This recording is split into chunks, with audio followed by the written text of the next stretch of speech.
Hey everybody, welcome to the Digital Dungeon Master Workshop. This is going to be a weekly video that I'll be putting out for the viewers on YouTube and for my community on Twitch. And if you would like to, in the future, have one of your topics discussed, if you have a question or a query about any of the many different games out there, from Pathfinder to 3.5 to 4th edition, 5th edition, Savage Worlds, Fantasy Age, any of the games that I play, feel free to ask, and I will do a portion of a digital workshop for you. Example, if you don't understand the mechanics for a concentration check for Dungeons & Dragons 5th edition, leave it in the comments section in the weekly video, because that is where I get all of the content and all of the topics for discussion for this Digital Dungeon Master Workshop. Leave a comment, and I'll do that for you. No problem at all. All right, everybody. The first topic of discussion in this week's Digital Dungeon Master Workshop is by Cody Doolittle on YouTube, and he was inquiring how I prepare a adventure for a non-modularized story. Now, in my games, I usually do about 4 games a week. Well, I had in the past. I've really cut back lately. But when I was doing 4 and 5 games a week, I would do modules to save time. And even doing 4 and 5 games a week, it was really too much, and I would change a lot of the adventures anyway. But if I'm going to create an adventure, the first thing that I always do, Cody, is I always ask myself what kind of time frame this thing's going to last. So, I always do my time frame first, and I ask myself, is it going to be a campaign? Is it going to be a one-shot? And I go from there. So I kind of get an idea of how long this game's going to be. Because once you do that, your brain can kind of start mixing and churning. Now, the second thing that I always like to do is I like to start the brainstorming process. And when I mean brainstorming process,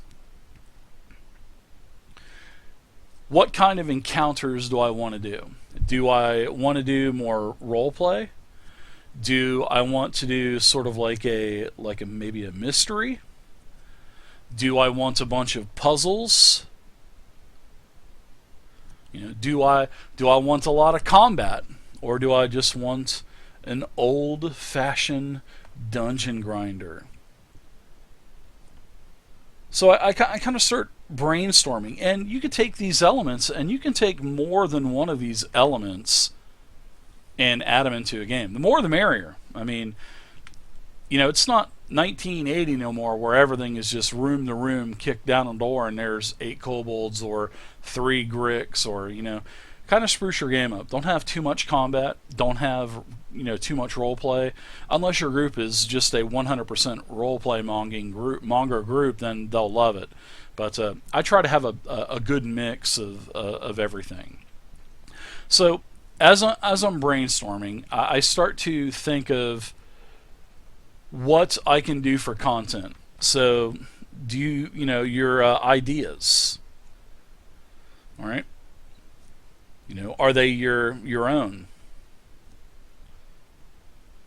Are your ideas maybe borrowed from movies or books that you've read? Or hey, even more RPG games. I mean, even MMOs. There's some pretty cool MMOs out there to get some ideas. Also, real life events. What has happened to you? Maybe you could incorporate that into a game. So you start getting some ideas in your head. Continue on with brainstorming. Then I go into what kind of main plot or villain. Does it include a villain? Does the main plot include a villain. I mean, you could have all kinds of other options as well, like maybe cults or organizations, etc., etc. Then the next thing, what type of landscape do you want your, and I would probably think of this maybe a little bit earlier. So what kind of landscape do you want your game to be? Do you want it to be maybe an Eberron steampunk type of setting?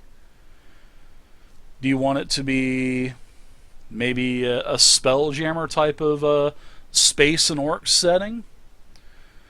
Do you want a traditional, just pure fantasy? Do you want do you want a desert setting, something like maybe Dark Sun? There are so many options that you can do, and you can also, don't forget, you can also, and we'll put a little side thing in here, you can teleport between areas as well.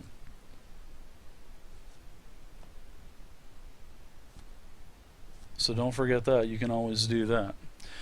Alright, so then after that, I kind of start, planting hooks. Now, I will put an asterisk by, we'll do number 6. So the next thing that I'll start thinking about, do I want to plant maybe some other hook points or plots for later down the line? So, do I want to plant more story or hook points for down the line? And that could always lead to a lot of suspense, especially if you plant something early on, and then maybe in a 4, 5, 6 sessions, if you have a a longer sustaining campaign, your characters will go back and say, "Holy crap! I remember this. I remember that tomb that I had done an arcane check or maybe a history check on this name or this organization." So that could keep players definitely interested for the long haul. Now, 7, you don't have to do this, but this is sort of like this could actually cause like a real shitstorm in your group by doing this.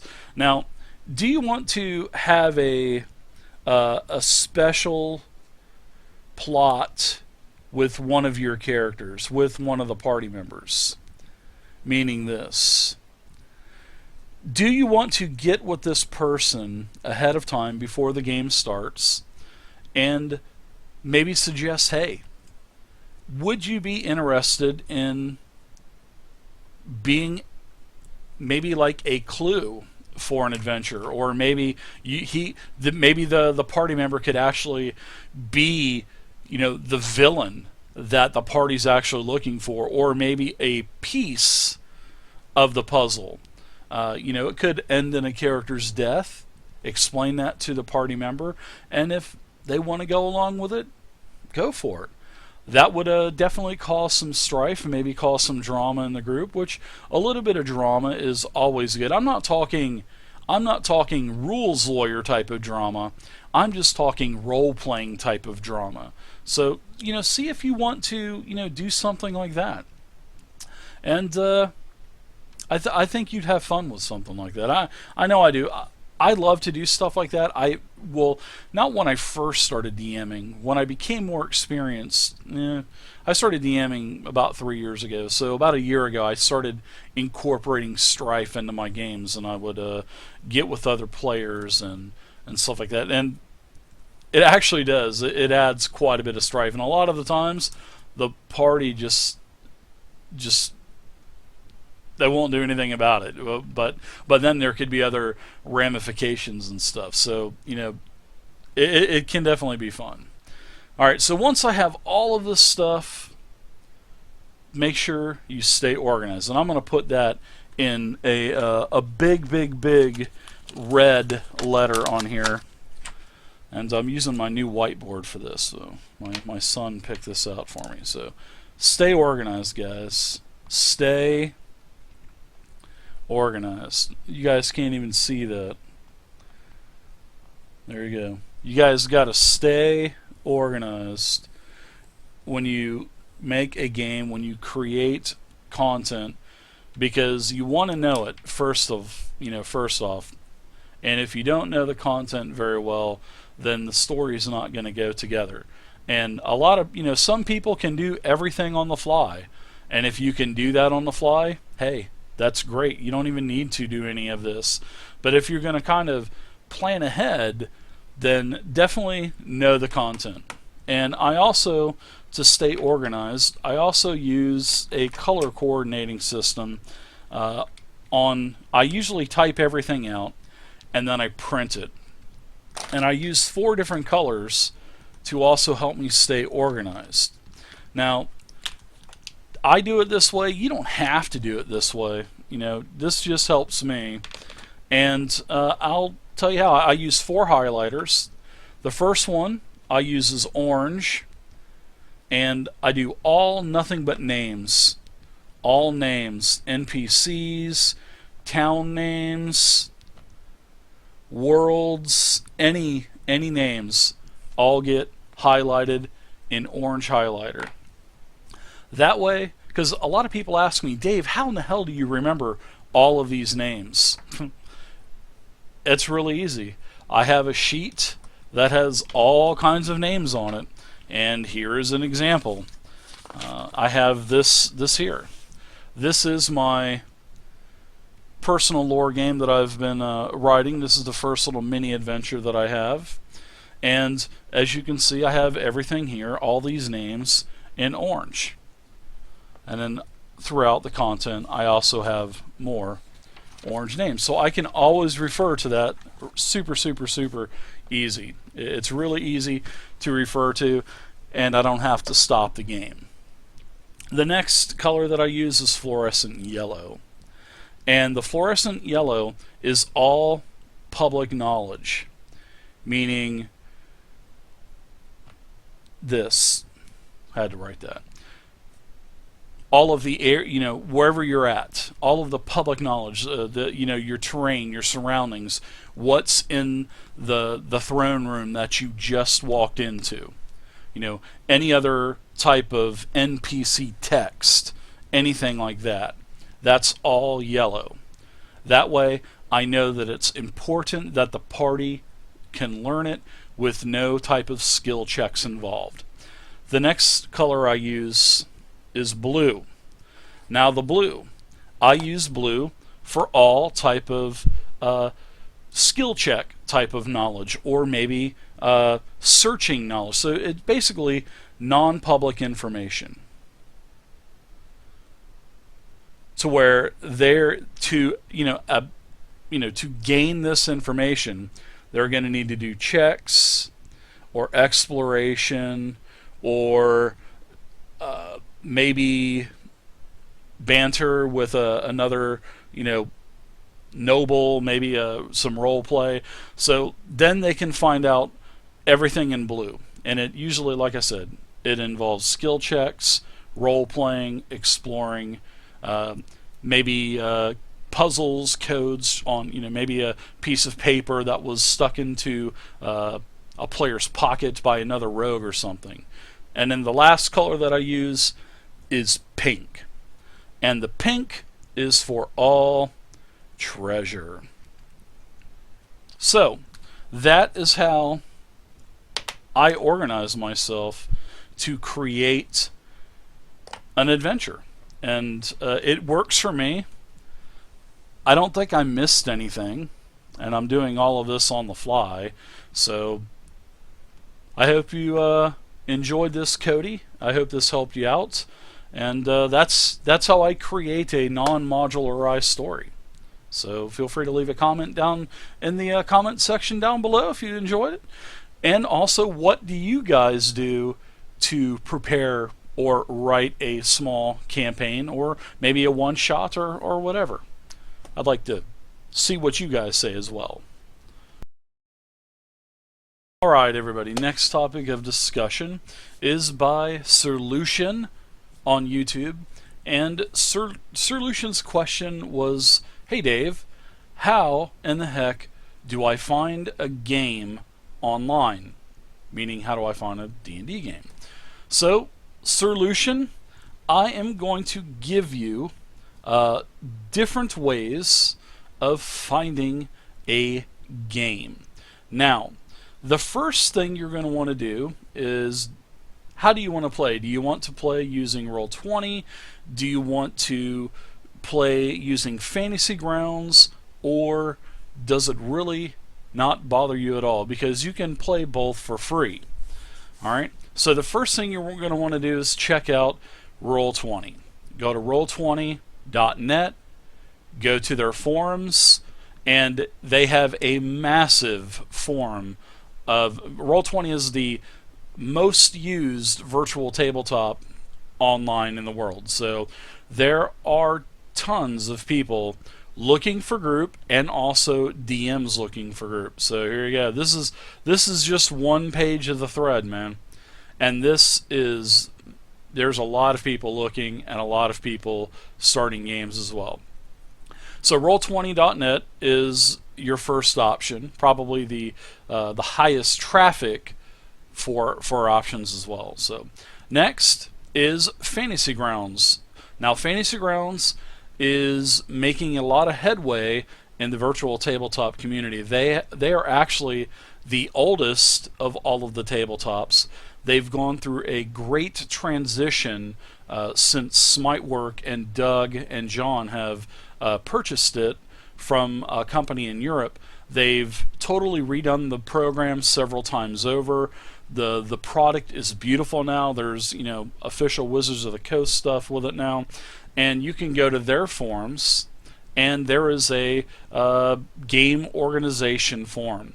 Now, what is better about the Fantasy Grounds forums is it gets a little bit more organized, as in, do you want to play official Dungeons and Dragons Adventure League games? Do you want to play official Pathfinder games? Here's the free-for-all looking for group forum. There's 51 people in there right now. There is FGCon. FGCon is an online convention that Fantasy Grounds has been hosting for many of years. So they do those, I believe, every month, every 2 months, and that's where Fantasy Grounds is free for the day. So all GMs, all players get the full deluxe version for a full day or 2 days if the con goes on for a weekend. So FGCon, there's that forum, and FG Days. Those are 1 day online gaming conventions that Fantasy Grounds sponsors as well. So lots of options in Fantasy Grounds. The population of Fantasy Grounds has grown exponentially in the last 3 years that I've been using it, and it's massive. Well, I will say the last 3 years that I've owned it. I've really been using it hardcore the last year. So here's the FGCon website, fg-con.com, and it has all of the events listed. The last one was April 8th to the 10th. And here's the event list. You can just go there. And then they have a lot of cool things where they give away tokens and stuff too, maps, other plugins for games. FGCon is community driven, and it's a beautiful community that Fantasy Grounds has.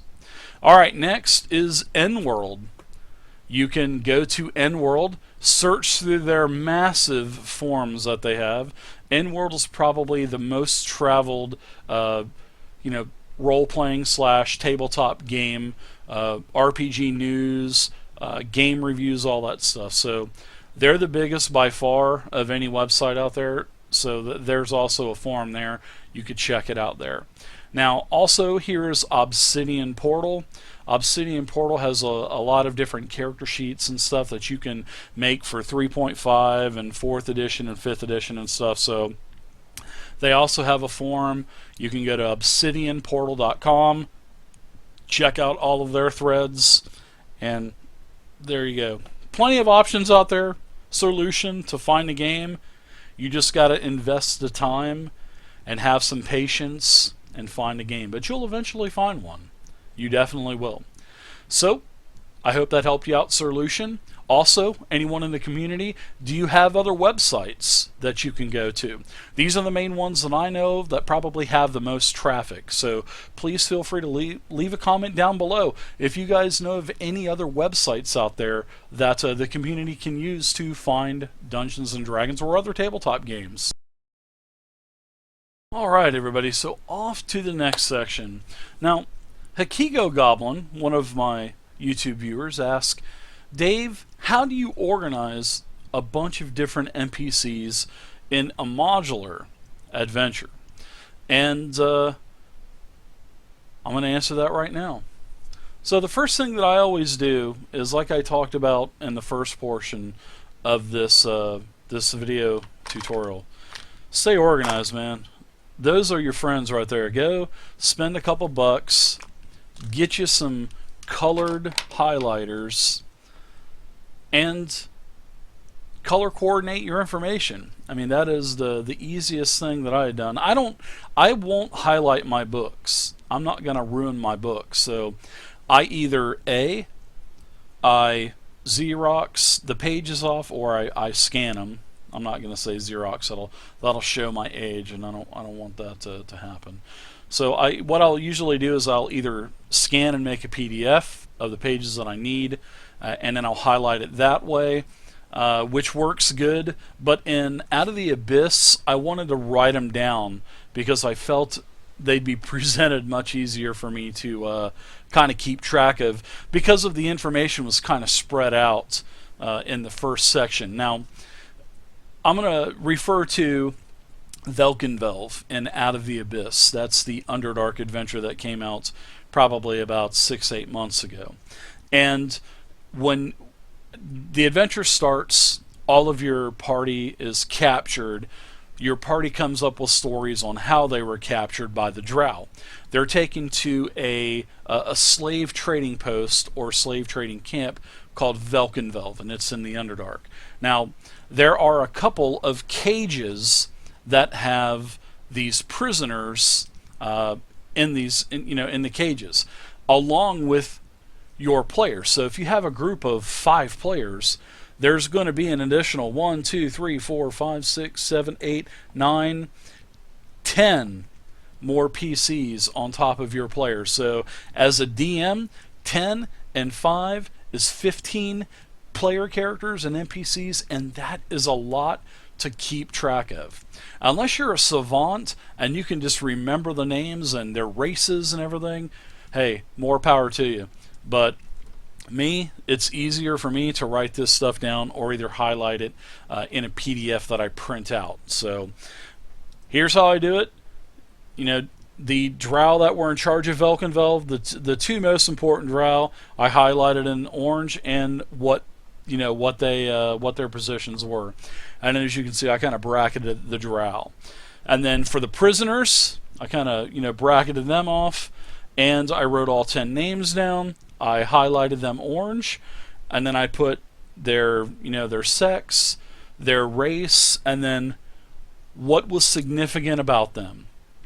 And then I put a couple stars.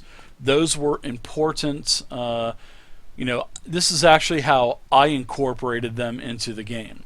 And I put a couple stars to remind me that Jimjar was an important NPC and Shushar was an important NPC. And then, as you can see, I used my yellow highlighter for public information. And take, for instance, Bupito, the male Darrow. He wanted to go to Gracklstug. Or Eldith Feldrew, the female dwarf, she wanted to go to Gauntlgrim. And, when we actually, Shushar, the Awakened, he was a non-fighting, actually sort of like a very passive pansy, I would say. He didn't like to fight. He would always hide behind everybody. But once we got him to Slubladop, same thing with Slubladop. I highlighted all of the tribal leaders' names and their positions. Really easy. That's how I keep track of NPCs, especially when I have a lot. I mean, I keep track of NPCs this way anyway, but Goblin, believe me, the highlighters, they really help. And don't just highlight them in a PDF. Kind of keep your names separate. So, and like I said, I always write down my names on a piece of paper, and every time I'm running a game, I always have that piece of paper front and center. Because a lot of people always ask, hey Dave, how do you remember all of these names and all of these games you play? Well, the cat's out of the bag, guys. Here's the secret. I'm not a savant. I have a cheat sheet. So there you go. I hope that helped you, Hikiko Goblin.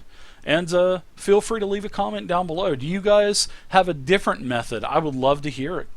Please feel free to leave a comment down below, guys. Alright, so the next topic of discussion is by one of the YouTube viewers, Joshua Montaigne.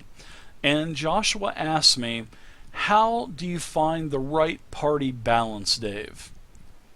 I mean, that's a good question, to be honest. I think it's a great question, anyways. That's a question that doesn't come up too often.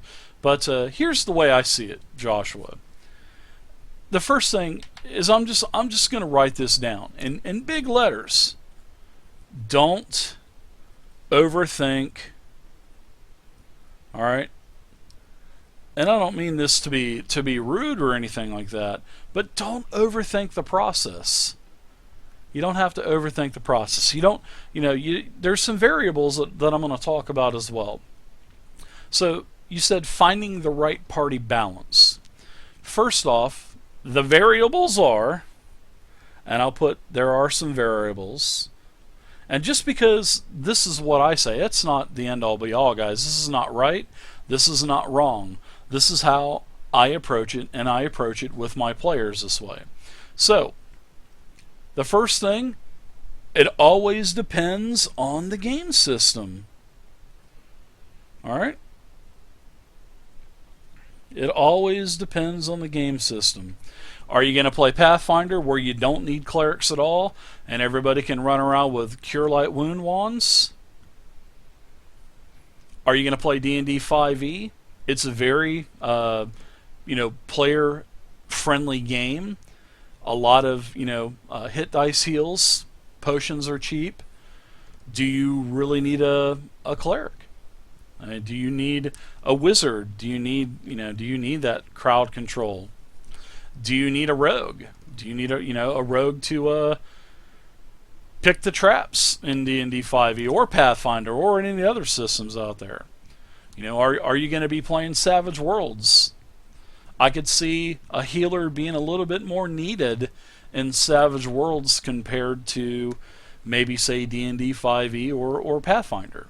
But then again, it just depends on the rule set or the game system that you're going to be playing.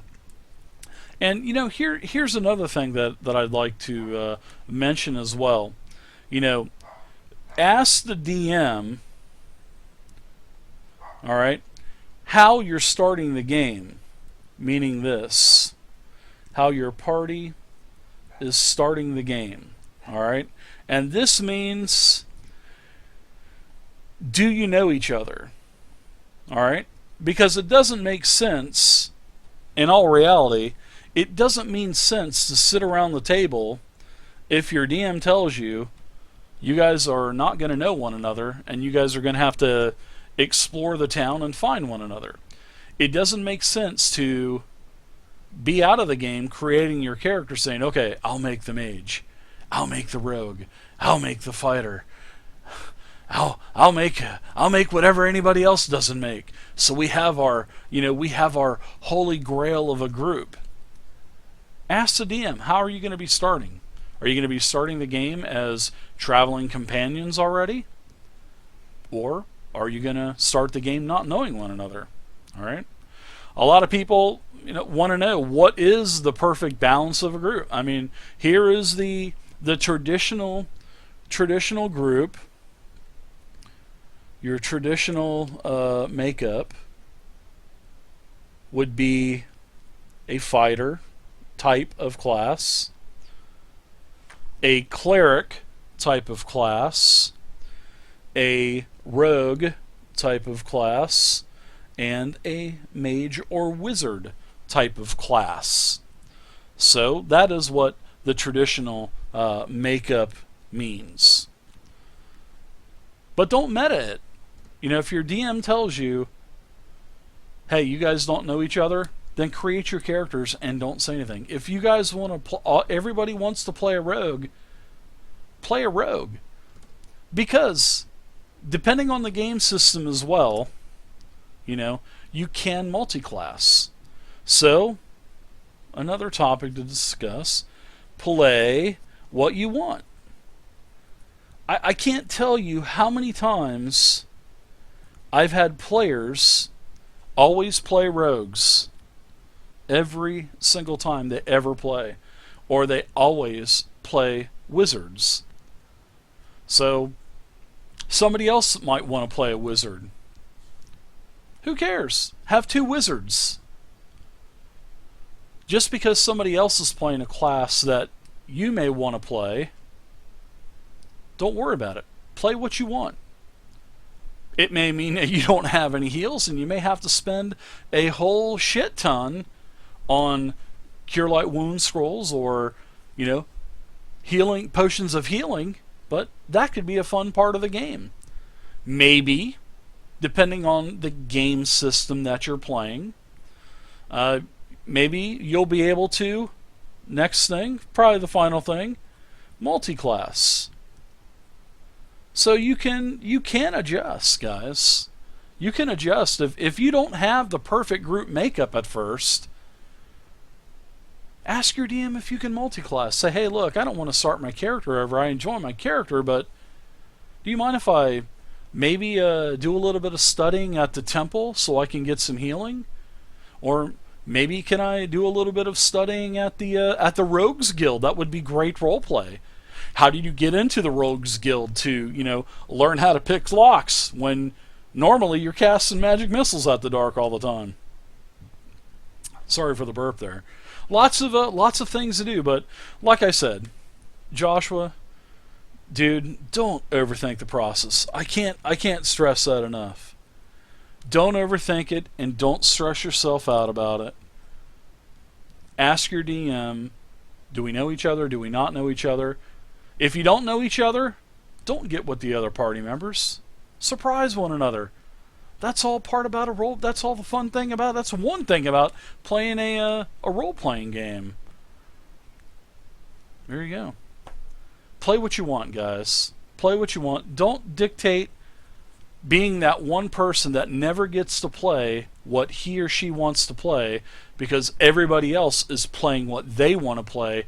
So you're soaking it in, you're sponging it, and you're not going to be happy playing that class. Don't do it. You're setting yourself short. Have fun. Don't overthink it. Play what you want. You can always multi-class in just about any game. Even Savage Worlds, you can even buy new edges and stuff. So,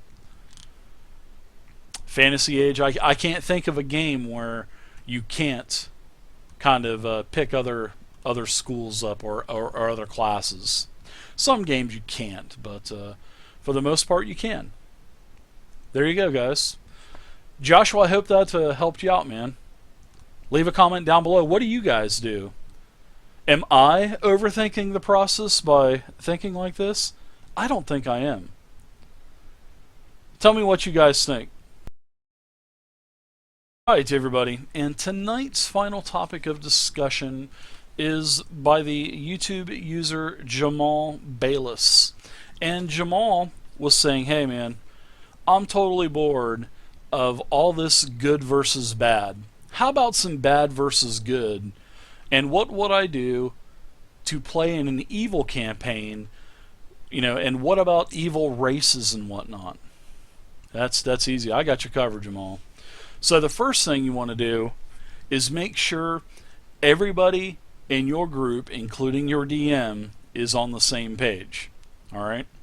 Make sure everybody's on the same page.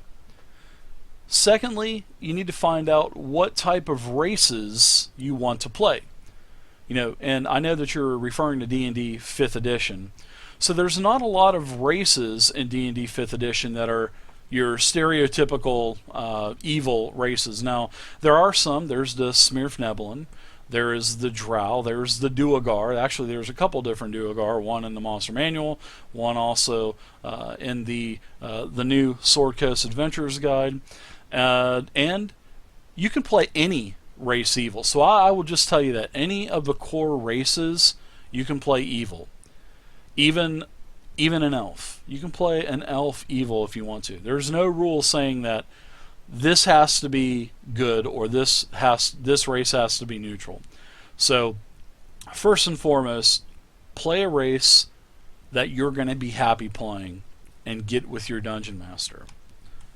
Secondly, if you need some races, I have created some on my website. And go to tabletopping.net, go to the player section, and then go to D&D 5e races. Now, these are not official in any way. These are races that I've created, and they are in a D&D 5e format to where you may download those for free, and they are in PDF format, and you can use these races. Now, I've created 2 small, 2 medium, and 2 large races. Well, the large are actually mediums too, because there's really no large races in 5e, and I took the large races and actually made them. I made them medium. So there's really 2 small and 4 medium. So you can play. I created a full-blown orc, and I kept all of these races in line with D&D 5e to where these aren't overpowered. They're not overpowered in any stretch of the imagination. So, like I said, they're not official canon, but you can use them. You can download these PDFs for free on my website. So there you go. There's the PDF. Just click the download button. It'll download. Here's one of the small races, the Goblin. You can play a Goblin, and here's all the different Goblin traits that you get. The Minotaur. Even though he's a large, I'm classifying him as a medium, and here's everything that you get for being a Minotaur.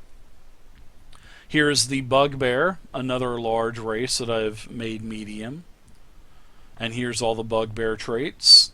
The Lizard Man, another medium, and as you can see, these are all evil-themed type of races, and that's the whole point that I was doing these.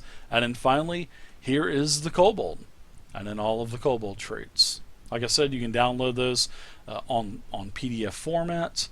And I used a lot of resources from previous editions. I used, maybe I took a class feature and kind of twisted the wording a little bit around and the mechanics around from 4th edition or 3.5, or maybe the 5e Monster Manual. So there you go. There's 6 races that you can add as well. Now, the main thing is, it depends on the type of game also that you want and the way that your dungeon masters are going to present the game. I'm not sure if you're going to be dungeon mastering it or if you're going to be playing it. So, in my opinion, an evil game does not have to be all killing, raping the women and killing the children and hanging the elderly in the middle of town. That's not sure that of course that's evil, and you're going to have every experienced adventurer probably on your tail, and it would make for a great chasing adventure.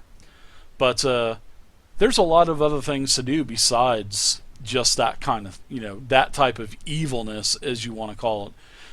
There's the Underdark, man. The Underdark is just as big as the above world. You can go to you can go to Grackelstug, especially if you have Out of the Abyss. You can use all of that material as reference material for your Underdark game. You don't even have to be you don't have to be in the Underdark. You can go to the surface. But take into consideration all these evil races, all these underdwelling races, they all have negative modifiers for attacking during daylight and stuff. So that could lead for some interesting strategy by basically adventuring at night and hiding during the day maybe. So there's a lot of things that you can do. A lot of things you could do, Jamal. But it doesn't have to be all going into an innocent village and, killing the women, killing the children, hanging everybody. It doesn't have to be like that. So, play like you would a good game, but play it with evil tendencies. Have a lot of, betrayal within your group. That would happen. I mean, seriously, you got some orcs, you got a couple bugbears, and you got some goblins. You got the hobgoblin family there, and then the bosses are the orcs could be trying to boss the bugbears ain't gonna have it, and it would just be crazy madness. So there you go. Like I said, use that Out of the Abyss resource. Great. Also, in Dungeons and Dragons 5th edition, there is the Menzen Berenzen hardback. There is the Halls of Undermountain. You could use that as well. That's a massive dungeon under Waterdeep. You could hunt down other exploring parties. There is also Into the Unknown, the Dungeon Survival Handbook. That is from the 4th edition. There's the Underdark hardback. So there's all kinds of resources between 4th and 5th edition that you can put together an evil-themed campaign. There's all kinds of stuff out there. So there you go. I hope that helps you out, Jamal Bayless. Thanks. That was a great topic also to discuss. So, guys, gals, that's it for this week's Digital Dungeon Master Workshop. I hope you guys enjoyed it. Guys, if you have any questions, if you want your questions like these 5 people tonight, next week, I'll look in the comment section for the This Week video, and I will make the next Digital Dungeon Master Workshop, and I will answer all of your questions. As long as it's within a time constraint, I will definitely do it. So as long as there's not 100 people asking for things, I should be able to maintain it. So guys and gals, leave a comment down below if you like what you see. Please feel free to like the channel, subscribe to the channel, and until next week, happy gaming, everybody.